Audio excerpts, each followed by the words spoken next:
So listen, there is a reason why they say that making your first million is the hardest. And after that, every other million becomes that much easier. And I can tell you this from firsthand experience. I made my first $1 million at the age of 18 and have multiplied it every single year since then. And that's actually what I was thinking about last night. And that's what inspired me to make this video. I started thinking, how is it that every year making money and making millions becomes easier? And what was it that makes those first few years? Because yeah, I made my first million at 18, but that was after 4 years of entrepreneurship. So that is really the premise of today's video. I want to talk about the things that maybe aren't too fun, but will guarantee that you make your first $1 million. So real quick, I want to just discuss what makes that first million so difficult, just so you understand what stage of the journey you're at. And so that way you also relax and you enjoy the process and you enjoy the journey. You understand that this is a part of your process and it won't always be this hard. Now, the main reason, the main thing you need to get over is inertia. Inertia is the tendency for objects that are stationary to stay stationary. Let me put it very simply.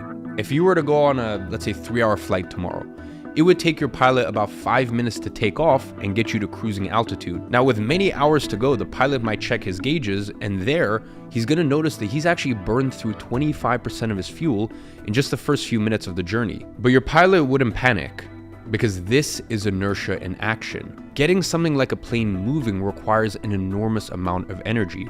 But once it's up in the air, it's actually remarkably efficient. It's just sipping fuel to stay cruising. And that's why millionaires find it so easy to keep earning money. They live at this altitude. They have the resources and the capital to print more. But I say this in the nicest way possible. You're still on the ground. Getting you up in the sky is gonna require a lot of fuel. So that's why in today's video, I'm gonna show you how to overcome your inertia and get you to the cruising altitude of millionaires. Now, the first thing I need you to do is I want you to stop looking at the Musks and the Bezoses of this world. I want you to look at the athletes, the Messis, the Hamiltons, the Federers. Now, you might look at interviews with these guys, marvel at their achievements, and think that nothing would be better than sitting with them at a bar picking their brain. Let me tell you something, because I'm friends with a lot of these athletes. There is no one I would rather speak to less than them, especially in the middle of the season, because they are so monastically focused on their goals, battling fatiguing diets and suffering through intense training regimes, that they are literally the least interesting people in the world. They don't have the time or energy to dedicate to a conversation, and they haven't consumed a piece of popular media in months. You're not going to learn what they think of a film or a celebrity gossip.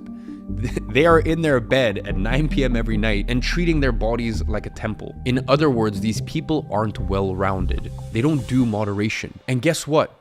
To make your first million, that's what's required of you. You need to remove the idea that you're going to be this perfectly well-rounded gentleman just dancing and sauntering through life. If you are serious about making real money, you need to accept that everything you do needs to be singularly focused when you're first starting out. And before this starts to sound too much like inspiration porn, I need you to understand that this isn't the ideal human state. Humans need social interactions.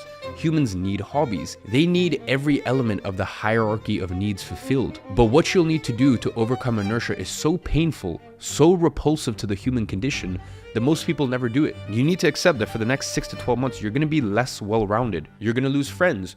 You're not going to learn that language that you've always wanted to, or you're not going to hit your personal bests in the gym. Once you think of your life like that flight, it's easier to understand. You need to sacrifice a hell of a lot of fuel now to cruise at that millionaire altitude later. And I can tell you this is something I personally experienced. 2017 and even 2018 when I made my first million, all the way even to, I'd say, 2019. Those 3 years between 2017, 18, and 19, I had no hobbies. I didn't see my friends. I didn't do anything. And the funny thing is, as my career progressed, I reintroduced those hobbies and I ended up making substantially more money. But for that beginning stage, I had to just focus. That new hobby I wanted to learn? No. Oh, coffee catch-ups with friends? No. Watching some new Netflix TV show? No. When you are first starting out, you just have to be in a season and a period of your life where you say no to absolutely everything and anything that doesn't have a clear correlation to your goals. Now, this video is all about the principles you need to apply to make money. But I also appreciate that there's a lot of you watching this right now wondering, okay, how do I actually make money? And that is why I launched Digital Launchpad. It is the only educational platform in the world created specifically for this reason. Inside of it, you have a selection of 10 programs at the moment, countless ways to make money, taught by the best of the best experts in the world. And not only that, for the rest of the year, we have one new program launching every single month. And you can get access to all of it for only $37 a month, or for less than 73 cents a day if you get the annual plan. So go ahead and check the first link in the description. I guarantee it's the best decision you make this year. Now, going back to my last point about distractions, if you look at one of the most famous figures in British history, the twice Prime Minister, the Duke of Wellington, maybe for those that didn't grow up in the UK like I did, this means absolutely nothing. But for anyone who's in the UK, you'll know that he is celebrated all over London with statues and pubs named in his honor, and his greatest victory was the defeat of Napoleon in the Battle of Waterloo in 1815. What most people don't know, unless you've read extensive books on him growing up like I did, is that he was actually a great musician. In fact, as a child, that's pretty much all he did. That's all he succeeded at. He was regarded by his teachers, his parents, and anyone he worked with as a failure. Then after being rejected for a marriage proposal and being told that he would amount to nothing, he did something that changed his life. He picked up his violin, he walked to his fireplace, he threw it in there, and he watched it burn. Now, if you don't already know, I'll just let you go ahead and research his impact to understand his importance in history. But safe to say, the reason I'm here and speaking to you in English is because he put away his childish distractions. He realized that his violin, as much as he loved it, and it was great, and it was a fun little hobby, was that and that only. A hobby. It was not the domain in his life that he was gonna go out and conquer and achieve all his goals. No, it was just a hobby. And to have that sort of insight is so special. You know, there's so many things in my life where they're hobbies and I leave them as hobbies because I understand this is not my lane. And this, quite frankly, is a distraction. And I'm allowed to have hobbies just as long as my hobbies do not distract me from the main thing. So as you hear all of this, to me, it's still slightly baffling that you still have TikTok or Instagram on your phone, unless you are using it to monetize somehow. Now listen, we live in an attention economy and there are thousands of people and businesses desperately trying to get yours. You've got Meta and TikTok who employ the same people who make gambling machines to program addictive qualities into their apps. Getting your attention back requires an incredible dedication to removing the distractions from your life. I remember when I was 14, I was flipping Instagram accounts. I bought a PlayStation, I was playing FIFA Ultimate Team. And in fact, I was actually even making money from FIFA Ultimate Team by trading players and then selling the coins on. But even still, I realized that this is holding me back from my greater ambitions because I knew that it was a distraction. I knew that I would always rather be doing that than doing anything else remotely constructive. Now, you might be looking around your room and wondering if you could do the same thing. I'm not telling you to smash your PlayStation right now. Instead, let's start small. Go into your phone and just delete any app that looks like it could take a second of your attention without giving you something in return. So that's right, Instagram, gotta go. Delete Twitter, delete TikTok. Now, if you are making money from these things, very different story. That's a topic for another day. And that's something that I'll be putting out a lot more content about in the future. But if you're on Twitter just because you like seeing random bullshit on there, how is that serving you? In life, you always want to equal exchange. So ask yourself, if you had a friend that all they did was take and give you nothing in return, would you still want to be friends with them? Okay, cool. Well then, why are you on Twitter? Why are you on TikTok? Unless you're getting something back in return, why are you on these platforms? And by the way, I'm on these platforms. You might even be following me on these platforms. So it's not in my best interest to tell you to delete them, but just fucking delete them. And I hate to be the one to say this, but these distractions aren't limited to technology. If you're watching this, more than likely your friends are trying to invite you on Fridays to have little gaming parties, or maybe go get shit-faced at the local bar. Now, I'm not saying that you need to cut these people out forever or remove them from your life, because for me, honestly, it's very good for the soul sometimes to just go and be stupid with your friends and have fun and just act your age. Especially for boys, it's just good to be with your guys sometimes. And there's nothing wrong with that. But you need to understand, for the next 6, 12, 18 months, they are not gonna be on the same wavelength as you. So you need to decide whether 7 hours of socializing and a hangover every week are really worth it to you right now. So as you're trying to get this plane off the ground, do you really want to do it in stormy conditions? Do you really want to do it with the winds working against you? Now is not the time for distractions. Now is the time for work. Unsurprisingly, this level of work and commitment is not sustainable. It's going to make you sick, and it's going to make you a pretty miserable person to speak to. So that's why you need to set realistic goals and a time limit to this dedication. And one of the most common mistakes I see people making when they start out is making wildly outlandish predictions and goals. You know, I'm willing to bet that if you scroll to the comments of this video, you'll see someone saying that they're going to comment again in a year's time when they're on a yacht with me smoking a cigar. And to that gentleman, take this in the nicest way possible.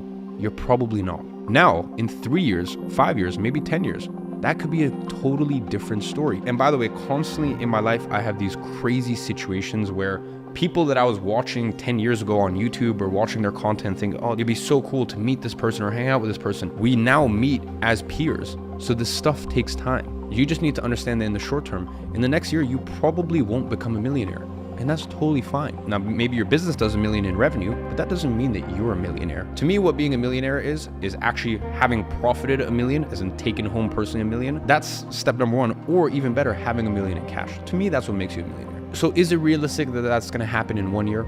Probably not. Obviously, unless you have a pre-existing business, you have some pre-existing background, and you're just scaling up what you're already doing. But as a beginner, no, it's not realistic. And that's fine. But that's 1 year. What you can accomplish in 5, 8, 10, 15 years is beyond your wildest fucking imaginations. So to the people who have these wild aspirations with no timeline and realistic goals, they're forgetting the whole point of this video. That getting started is the hardest part of the journey. Take this as someone who's made hundreds, then thousands, then millions, then tens of millions. Your first 10,000 is always the hardest. But once you do, you'll have overcome the inertia that binds stationary objects. Next, you need to set a realistic time limit to achieve these goals in. I'm not saying this to be kind or to say that you need to work hard for 3 months and then give yourself a week break. I'm saying this because it is a biological fact that no human can sustain this level of focus and determination for a prolonged period of time. I said it earlier, humans need friends, we need distractions. So when someone tells me that they've been head down working furiously for 2 years with no breaks, I know that they're lying. Now, how do we tie this all together?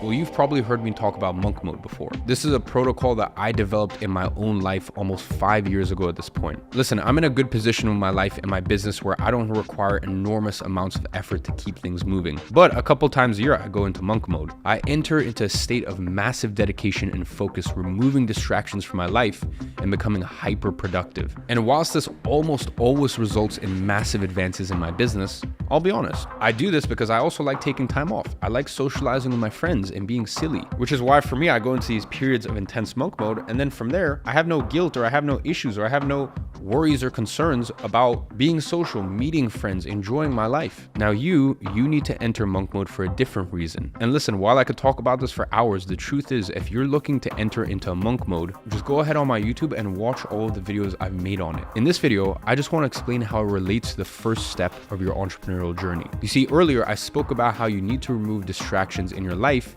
and reduce your social commitments. So you might think, therefore, that this is all about subtraction. The truth is a little different. Monk mode only works when you apply it holistically to all areas of your life. You need to apply the same diligence and commitment to your sleep, your diet, and your body as you do your work. For most people, that means eating less, sleeping more, and sticking to a simple gym regime. This isn't so you can get a six-pack at the same time as earning your first $10,000. It's to support your mind on the journey. Only by fueling it properly and giving it the things you need will you stand a chance at success. So ladies and gentlemen, today's video is really to remind you and assure you that at the beginning, it's hard. I'm not gonna sit here and lie that it's not, but that's fine. That's part of the journey. And I know that it sucks for a bit, and I know that it's not gonna be easy for a bit, but I promise you, listen to me, I promise you this, that if you just get the plane off the ground, if you just get it to that cruising altitude, I'm not saying that your life becomes incredible and you never have any worries or any fears, but it just takes so much less effort to sustain it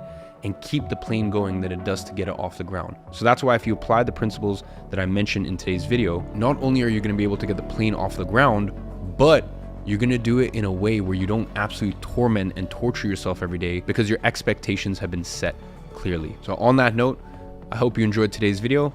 And as always, I'm watching from afar and I'm rooting for you.